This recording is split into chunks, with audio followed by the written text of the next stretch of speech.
जननीं शारदां देवीं रामकृष्णं जगद्गुरुं पादपद्मे तयोश्रित्वा प्रणमामि मुहुर्मुहुः। श्री माँ शारदा देवी स्मृति कथा सरजुबाला देवी द्वारा 24 मार्च 1920 ख्रीष्टाब्द श्री श्री माँ गाँ को जाइथिले। प्राय वर्षक पर फाल्गुन मासरे बाग बजार घर को शुभागमन करिसेंती। देह अत्यंत असुस्थ, अनेक दिन है मझिरे मझिरे ज्वर होउछि, म्यालेरिया।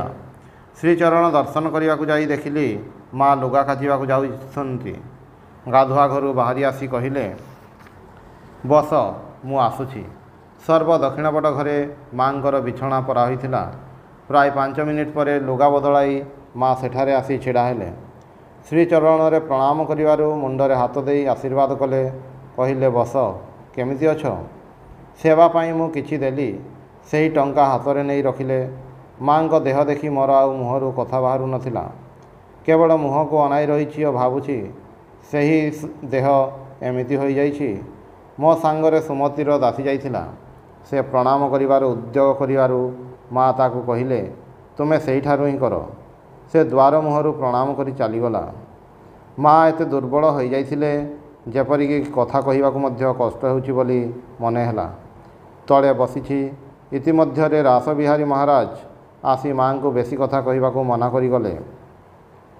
तथापि माँ मझिरे मझिरे 2-4टी कथा पचारिबाकु लागिले। यथासंभव संक्षेपरे उत्तर देई बसिछि। एपरि समय राधाराणी पुओ को कଳରେ धरी आसिले। पिलाटी असुस्थ। मु पुओटी हाथ में किछि देई प्रथम मुह देखिली। राधु तो कौनसी मते ताहा नेब नाही। माँ कहिले, से कौन राधु? दीदी आदर कर देउछि आउ तू नेबु नाही? यह कही निजे ही उठाई रखिले। पिलाटी केवल माँ अर्थात राधु और आई अर्थात राधुर माँ पाई गाधोइबा और खाइबा अनियम जोगु रोगरे भोगुछि बोली केते आक्षेप कले। राधु तो बहुत कटुक्ति करी तार प्रतिवाद करने को लगिला। ताकू कही किछि फल नाही कही माँ चुप हो गले। किछि समय पर सरला और कृष्णमयी दीदी प्रभृति आसिले। माँ सही रही सेमानक सांगरे कथा कहिबाकु लागिले। सरला कृष्णमयी दीदी नातुणी बेमार पड़िथिबा समय ताकू शुश्रूषा करने जाइथिले। सेही सब कथा हेबाकु लागिला। 30 मार्च 1920 ख्रीष्टाब्द 5-6 दिन पर जाइछि। संध्या आळती होउथिला। श्री श्री माँ खट उपरे शोइथिले। पाखरे जाई ठिया हेबारु उठी बसिले। प्रणाम करी आदेश अनुसार बसिली। घर मध्यरे सरला, नलिनी और बहु थिले। बहु और नलिनी जप करुथिले। किछि संदेश नहीं जाइथिली। आरती शेष हेबारु माँ विलास महाराज को से गुडिक भोग देबाकु कहिले। से पचारिले, परे देले हेबो नाही? माँ कहिले, ना एई क्षणी दियो। से आदेश पालन कले। से सिद्धेश्वरी काली दर्शन करने जाइथिले। सेठू प्रसाद आनिछंती। सेही कथा कही देवी प्रसाद टिकिए माँ को देई आम समस्त को मध्य किछि किछि देले। माँ सरला और नलिनी प्रभृति को पूर्वोक्त प्रसाद खाई पानी पीवाक कहिले एवं मते मध्य देवाक कहिले। शेषरे किए किपरि अछंती पचारि कहिले, आज को 2 दिन है ज्वर होइनी, टिकिए भल अछि माँ। देख माँ, यही राधु पाई ही मोर सबू गला। देह, धर्म, कर्म, अर्थ जहा किछि कुह। छुआटा को तो मारी पकाइबा अवस्था करिछि।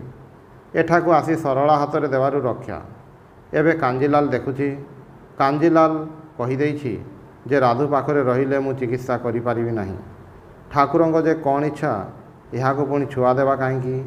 जीए निज देहर जत्न नहीं पारे नाही, पुणी आउ गोटे नुआ रोग कर बसी। ये कौन है माँ? जा होउछि हेउ, मु सेमानकु नहीं आउ पारु नाही। घरे केते अत्याचार जे करुथिला, मते कौन सेमाने आदौ मानुथिले? एपरि समय खबर आसिला डाक्तर कांजीलाल आसिछंती। आमे माने पाख घर को गलु। डाक्तर बाबू माँ को देखुछंती। एपरि समय राधु आसी कहिला, मो हाथटा टिकिए देख तो। तले लुहा खंबरे बाजी फुलिछि, छिंडी जाई जागा जागारे रक्त बाहरिछि। बहु ता उपरे गोटाए मईड़ा कना जड़ा तेलरे भिजाई बांधि देइथिला। डाक्तर बाबू कहिले, शीघ्र खली पकाओ, साबुन रे धोई दियो। एपरि कना देई कोन बांधती? एई खणी विषाक्त होइजिवो। कलिकतार पवन रे विष रहिछि। यह कही से उठीगले। माँ सेतेबेले दुख करुथांती। आहा, छुआ को मोर केते जोर लागिछि। ମୋ ହୃଦୟ ଫାଟି ଯାଉଛି। ଆହା, ସେ ମୋର ଜନମ ଦୁଃଖିନୀ, ଦେହରେ ଆଉ କ'ଣ କିଛି ଅଛି? ଆହା, କାଞ୍ଜିଲାଲକୁ ଟିକେ ଔଷଧ ଦେବାକୁ କୁହ। ଠାକୁରେ, ତାକୁ ଭଲ କରିଦିଅ। ଜଣ ଜଣ କରି ଠାକୁର ଘରୁ ସମସ୍ତେ ଉଠିଗଲେ। କିଛି କ୍ଷଣ ପରେ ବୋହୂ ଆସି କହିଲା, ଭଲ କରି ଧୋଇ ଦିଆହୋଇଛି। ପରେ ମା ସଇକି କହିଲେ, ଗଡ଼ରେ ହାତ ବୁଲାଇ ଦିଅ ମା। ଗଡ଼ରେ ହାତ ବୁଲାଉ ବୁଲାଉ କହିଲି, ମା, ଗୋଟିଏ କଥା କହିବାକୁ ଚାହୁଁଛି, ଆପଣଙ୍କର କୌଣସି ଅସୁବିଧା ହେବ ନାହିଁ ତ? ମା କହିଲେ, ନା ନା, କ'ଣ କହୁନ? ମୁଁ କହିଲି। ତାହା ଶୁଣି ମା କହିଲେ, ଆହା, ସେ ଆନନ୍ଦ କ'ଣ ପ୍ରତିଦିନ ହୁଏ ମା? ସବୁ ସତ, ସବୁ ସତ, କିଛି ମିଥ୍ୟା ନୁହେଁ ମା। ସେ ହିଁ ସବୁ, ସେ ହିଁ ପ୍ରକୃତି, ସେ ହିଁ ପୁରୁଷ। ତାଙ୍କ ଠାରୁ ଅର୍ଥାତ୍ ଠାକୁରଙ୍କ ଠାରୁ ହିଁ ସବୁ ହେବ। ମୁଁ କହିଲି, ମା, ଦିନେ ଦିନେ ଏକ ମନରେ ମନ୍ତ୍ର ଜପ କରିବା ପରେ ଦେଖେ ଅନେକ ସମୟ କଟିଯାଇଛି, ଆଉ ଯାହା ସବୁ କରିବାକୁ କହିଛନ୍ତି ସେସବୁ କିଛି କରାହୋଇନାହିଁ। ତେଣୁ ଶୀଘ୍ର ଶୀଘ୍ର ସେସବୁ ସାରି ଉଠିବାକୁ ହୁଏ। କାରଣ ସଂସାରର କାମରେ ତ୍ରୁଟି ହେଲେ ଚଳିବ ନାହିଁ। ଏଥିରେ କ'ଣ ଅପରାଧ ହୁଏ ମା? ମା କହିଲେ, ନା ନା, ସେଥିରେ କୌଣସି ଅପରାଧ ହୁଏ ନାହିଁ। ମୁଁ କହିଲି, ଜଣେ କହିଲେ କେବେ କେବେ ଗଭୀର ରାତ୍ରରେ ଧ୍ୟାନରେ ଗୋଟାଏ ଧ୍ୱନି ଶୁଣିପାରେ। ଅଧିକାଂଶ ସମୟ ହିଁ ଶୁଣେ ଯେପରି ଶରୀରର ଡାହାଣ ଦିଗରୁ ଉଠୁଛି। ବେଳେବେଳେ ମନ ଟିକିଏ ନିମ୍ନଗାମୀ ହେଲା ପରେ ବାମ ପଟରୁ ମଧ୍ୟ ହେଉଛି ଶୁଣେ। ମା କହୁଛନ୍ତି ଟିକିଏ ଚିନ୍ତା କରି, ହଁ, ଡାହାଣ ଆଡ଼ୁ ହିଁ ହୁଏ। ବାଁ ପଟ ଦେହଭାବର କୂଳକୁଣ୍ଡଳିନୀ ଜାଗ୍ରତ ହେଲେ ଏହିସବୁ ଅନୁଭବ ହୁଏ। ଡାହାଣ ଆଡ଼ୁ ଯେଉଁଟା ହୁଏ ସେଇଟା ହିଁ ଠିକ୍। ଶେଷରେ ମନ ହିଁ ଗୁରୁ ହୁଏ। ମନ ସ୍ଥିର କରି ଠାକୁରଙ୍କୁ 2 ମିନିଟ୍ ମଧ୍ୟ ଡାକିପାରିଲେ ଭଲ। ଦେହଭାବର କଥାଟି ଯେତିକି ବୁଝାଗଲା, ତାଠାରୁ ବିସ୍ତାରିତ ଭାବରେ ପଚାରିବାକୁ ଇଚ୍ଛା ହେଲା ନାହିଁ। ମାଙ୍କର ଦେହ ଅସୁସ୍ଥ। ବୋହୂ ଆସି ମଶାରୀ ବାନ୍ଧି ଦେବାକୁ ଚାହିଁଲା। ମୁଁ ବିଦାୟ ନେବି ଭାବୁଛି। ମା ତେଣୁ ମୁଣ୍ଡକୁ ତକିଆ ଉପରୁ ଟେକି କହିଲେ, ଏଇ ନିୟୋଗ ଅର୍ଥାତ୍ ପ୍ରଣାମ କର। ମୁଁ ମୁଣ୍ଡ ଉଠାଇଛି। ଶୟନ ଅବସ୍ଥାରେ ପ୍ରଣାମ କରାଯାଏ ନାହିଁ। ପ୍ରଣାମ କରିବାରୁ କହିଲେ, ଆସ ମା, ପୁଣି ଆସିବ।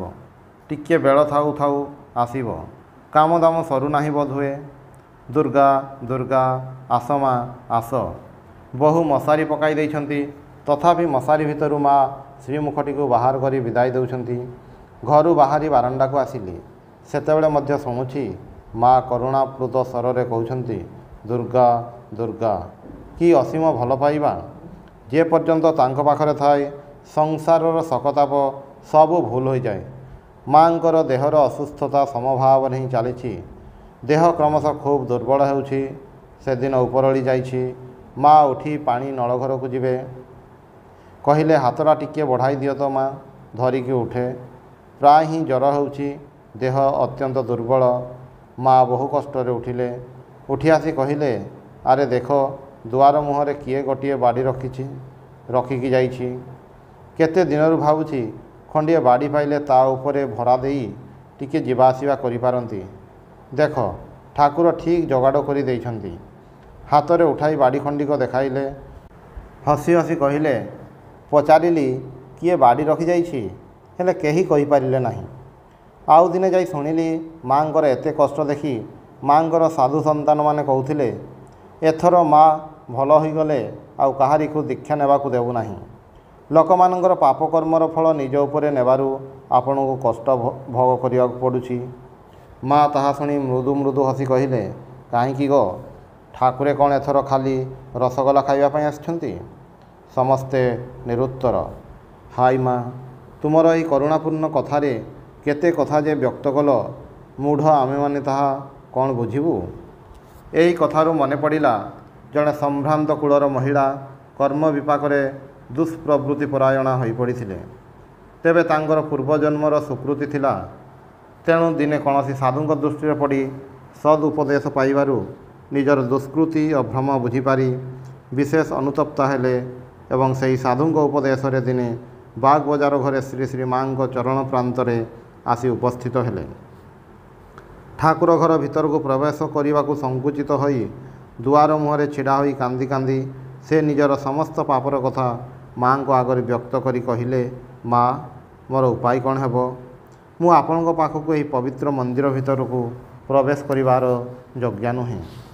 ଶ୍ରୀ ଶ୍ରୀ ମା ସେତେବେଳେ ଅଗ୍ରସର ହୋଇ ନିଜର ପବିତ୍ର ବାହୁ ଦ୍ୱାରା ମହିଳାଟିର ଗଳଦେଶ ବେଷ୍ଟନ କରି ସ୍ନେହରେ କହିଲେ, ଆସ ମା, ଘର ଭିତରକୁ ଆସ।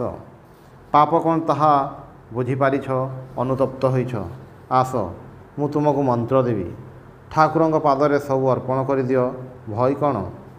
ମନୁଷ୍ୟର ପାପତାପ ରୋଗଶକର ଭାର ନିଜ କାନ୍ଧରେ ନେଇ ତାଙ୍କ ପରି ଦୟାମୟୀ ପତିତ ଉଦ୍ଧାରିଣୀ ହିଁ କେବଳ ସ୍ମିତ ମୁଖରେ କହିପାରନ୍ତି, କାହିଁକି ଗୋ, ଠାକୁର କ'ଣ ଖାଲି ରସଗୋଲା ଖାଇବାକୁ ଆସିଥିଲେ? 14 ଏପ୍ରିଲ 1920 ଖ୍ରୀଷ୍ଟାବ୍ଦ। ସନ୍ଧ୍ୟା ଆରତି ଶେଷ ହୋଇଯାଇଛି। ମୁଁ ଯାଇ ଦେଖିଲି ମାଆଙ୍କୁ ଜ୍ୱର ହୋଇଛି। ରାସବିହାରୀ ମହାରାଜ ମାଆଙ୍କ ହାତରେ ହାତ ବୁଲାଇ ଦେଉଛନ୍ତି। ବ୍ରହ୍ମଚାରୀ ବରଦା ପଦସେବା କରୁଛନ୍ତି। ଥର୍ମୋମିଟର ଦିଆହୋଇଛି। ମା ଆଖି ବୁଜି ଶୋଇ ରହିଛନ୍ତି। ମୁଁ ଗୋଟିଏ ପାଖରେ ଠିଆ ହୋଇଥାଏ। ମା ଥରେ ଅନାଇ ପଚାରିଲେ, କିଏ? ରାସବିହାରୀ ମହାରାଜ ମୃଦୁ ସ୍ୱରରେ କିଛି ଉତ୍ତର ଦେଲେ। ବୋହୂ ପାଖରେ ଥିଲେ। ଜ୍ୱର ଦେଖି 101 ଡିଗ୍ରୀ କହିଲେ ବୋଲି ଯେପରି ଶୁଣିଲି। ସୁଧୀରା ଦିଦି ନବବର୍ଷ ବୋଲି ବାଳିକାମାନଙ୍କୁ ଭୋଜି ଦେଉଥିଲେ। ତେଣୁ ସରଳା ଦିଦି 4ଟା ବେଳେ ସ୍କୁଲ ବୋର୍ଡ଼ିଂକୁ ଯାଇଛନ୍ତି। ବ୍ରହ୍ମଚାରୀ ବରଦାଙ୍କୁ ମା ସରଳା ଦିଦିଙ୍କୁ ଡାକି ଆଣିବାକୁ କହିଲେ। ସେ ଆସି ରାଧୁର ପୁଅକୁ ଖୁଆଇବେ। ଏବେ ଖୁଆଇବାର ସମୟ ହୋଇନାହିଁ, କିନ୍ତୁ କାନ୍ଦୁଛି ବୋଲି ରାଧୁ ତାକୁ ଏବେ ହିଁ ଖୁଆଇବାକୁ ଚାହୁଁଛି। ମା ମନା କରିବାରୁ ରାଧାରାଣୀ ରାଗି ତାଙ୍କୁ ଗାଳି ଦେବାକୁ ଲାଗିଲା। ତୁ ମୋର, ତୋ ମୁହଁରେ ନିଆଁ। ତାହା ଶୁଣିକରି ଆମମାନଙ୍କୁ ଅତ୍ୟନ୍ତ ବିରକ୍ତି ବୋଧ ହେବାକୁ ଲାଗିଲା। ମା ଏତେ ଅସୁସ୍ଥ, ଏହି ସମୟରେ ଏପରି ସବୁ ଗାଳି ଦେବା? ରାଧୁ କିନ୍ତୁ ଆହୁରି କ'ଣ ସବୁ କହି ପାଟି କରିବାକୁ ଲାଗିଲା। ଏପରି ପ୍ରାୟ ହୁଏ, କିନ୍ତୁ ମାଆଙ୍କର ଅସୀମ ଧୈର୍ଯ୍ୟ। ଚିରଦିନ ଚୁପ୍ କରି ସହିଯାନ୍ତି। ଏଥରକ ଦୀର୍ଘଦିନ ରୋଗରେ ଭୋଗି ଆଜି ସେ ମଧ୍ୟ ଖୁବ୍ ଉତ୍ତ୍ୟକ୍ତା ହୋଇ ଉଠିଲେ। କହିଲେ, ହଁ, ବୁଝିପାରିବୁ, ମୁଁ ମଲେ ତୋର କି ଦଶା ହେବ। ଜାଣେ ନାହିଁ କେତେ ଛାଞ୍ଚୁଣି, କେତେ ଗୋଇଠା ଲାତ ତୋ କପାଳରେ ଅଛି। ଆଜି ଏହି ନୂଆବର୍ଷ ଦିନରେ ମୁଁ ସତ କରି କହୁଛି, ତୁ ଆଗେ ମୋର, ତାପରେ ମୁଁ ନିଶ୍ଚିନ୍ତ ହୋଇଯାଏ। ଏ କଥା ଶୁଣି ରାଧୁ ଯେଉଁ ସବୁ କଥା କହିଲା, ସେସବୁ ଆଉ ଲେଖିବାକୁ ଇଚ୍ଛା ହୁଏ ନାହିଁ। କିଛି କ୍ଷଣ ପରେ ସରଳା ଦିଦି ଆସିଲେ ଏବଂ ପୁଅକୁ ଖୁଆଇବାର ବ୍ୟବସ୍ଥା କରିବାକୁ ଗଲେ। ଆମମାନଙ୍କର ମନଟା ଭାରି ଖରାପ ହୋଇଗଲା। ମା ଆବେଗର ସହିତ କହିଲେ, ବତାସ କର ମା, ତା'ର ଜ୍ୱାଳାରେ ମୋର ହାଡ଼ ଜଳିଯାଉଛି। ଟିକିଏ ବତାସ କରିବା ପରେ ପୁଣି ପାଦରେ ହାତ ବୁଲାଇବାକୁ କହିଲେ। ପଦସେବା କରୁଛି। ଏପରି ସମୟରେ ରାସବିହାରୀ ମହାରାଜ ଆସି ମଶାରୀ ପକାଇବାକୁ ବ୍ୟସ୍ତ ହେଲେ। ଅଗତ୍ୟା ମୁଁ କହିଲି, ତେବେ ମୁଁ ଆସେ ମା। ମା କହିଲେ, ଆସ। ଏହା ହିଁ ଶେଷ ଆଦେଶ ଓ ଶେଷ କଥା ଶୁଣି ଆସିଲି। ମୋତେ କାଳିଘାଟକୁ ଚାଲି ଆସିବାକୁ ହେଲା। ତାପରେ ସମସ୍ତଙ୍କ ଦେହପା ଅସୁସ୍ଥତା ଯୋଗୁଁ ଆଉ ଯିବାକୁ ସୁବିଧା କରିପାରିଲି ନାହିଁ। ମାଆଙ୍କର ଦେହ କ୍ରମଶଃ ଖରାପ ହେଉଛି ଖବର ପାଉଥାଏ। ଶେଷରେ ଯେଉଁଦିନ ଗଲି, ଦେଖି ମନେ ହେଲା ଆମମାନଙ୍କର ସବୁ ଶେଷ, ତଥାପି ଆଶା। ଓଁ ନିରଞ୍ଜନମ୍ ନିତ୍ୟମନନ୍ତ ରୂପମ୍ ଭକ୍ତାନୁକମ୍ପାଧିତ ବିଗ୍ରହଂ ବୈ ଈଶାବତାରಂ ପରମେଶମୀड्यं ତ୍ୱଂ ରାମକୃଷ୍ଣଂ ଶିରସା ନମାମି।